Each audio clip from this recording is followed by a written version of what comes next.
UGC net Hindi साहित्य विषय से तैयारी करने वाले विद्यार्थियों को अमूमन कुछ बातों का विशेष ध्यान रखना चाहिए।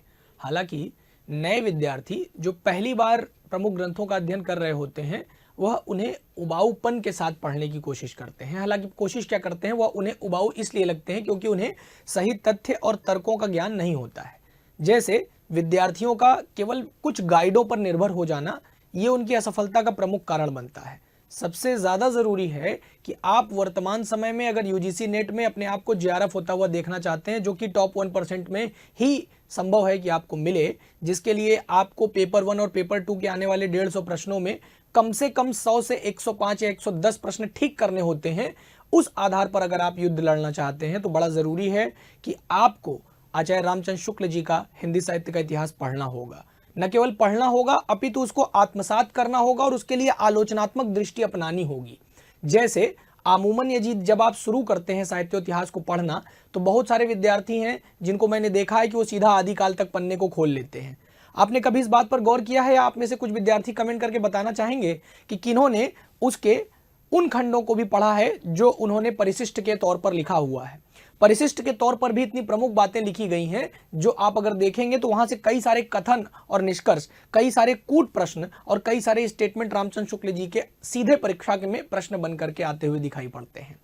उन्होंने सिद्ध साहित्य के विषय में, नाथ साहित्य के विषय में जिस प्रकार से एक आलोचनात्मक अध्ययन जिसे कहा जाता है, और भाषा के विकास का जिस प्रकार से अध्ययन करते हुए भाषा के साथ जिस प्रकार साहित्य का समागम किया गया है, उस प्रकार से यदि पढ़ा जाए तभी समझ में आएगा। जैसे आप देखेंगे तो कई सारे विद्वानों ने तो सही मायने में हिंदी साहित्य की शुरुआत ही भक्ति काल से मानी है। हालांकि ये मोटे तौर पर मैं आपको ये समझाना चाहता हूं कि आप जब साहित्योतिहास ग्रंथ पढ़ें तो ये निर्धारित करें कि आप पढ़ने के लिए एक आलोचनात्मक रवैया अपनाएं।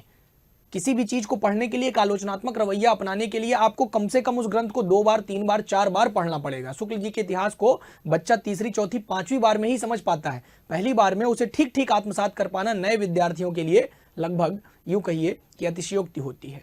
अब मैं आपको कुछ बातें और जोड़ देना चाहता हूं कि जो आपके टेक्स्ट लगे हुए हैं, जैसे उपन्यास में, जैसे कहानी में, जैसे नाटक में, जैसे गद्य विधाओं में, इनके लिए भी अमूमन बच्चा क्या कोशिश करता है कि किसी की नोट्स मिल जाए, कोई ऐसी चीज मिल जाए, कोई क्लिप मिल जाए जिससे उसको कुछ क्लू मिल जाए जिससे कि वह परीक्षा पास कर लेगा।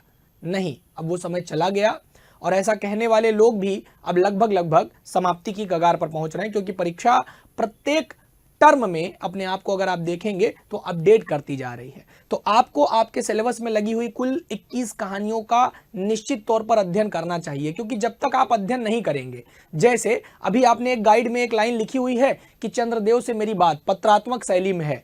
विद्यार्थी सही मायने में इस बात को तब तक आत्मसात नहीं कर सकता जब तक कि वह पूरी रचना को सही से पढ़े ना।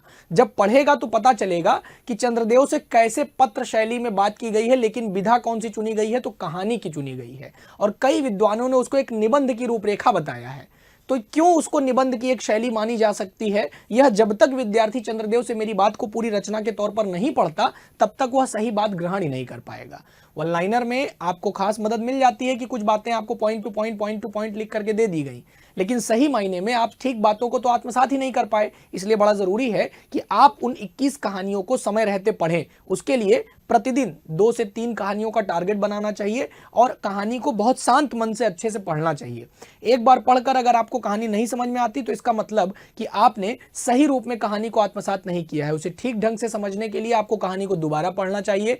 उसमें क्या क्या चीजें देखनी चाहिए, तो चरित्र समझिए, चरित्रों के द्वारा की गई कुछ वार्ताओं को समझिए, साथ ही साथ देखिए कि वह रचना किसी पत्रिका में भी छपी है क्या, उसका सन क्या है, और उनके कुछ पात्रों के द्वारा कहे गए कथन पर भी आजकल बातचीत किया जाता है। जैसे दुलाई वाली कहानी को उठाते हैं तो देखते हैं कि उसमें कुछ स्त्रियां हैं, 2-3 स्त्रियां जो बातचीत कर रही हैं। अब उनके बातचीत को जरा समझने की कोशिश करिए। जब बातचीत को समझेंगे तो पता चलेगा कि हो सकता है कि उनका क्रम अरेंज करने के लिए दे दे, क्योंकि परीक्षा आजकल ऐसे प्रश्न पूछा जा रहा है।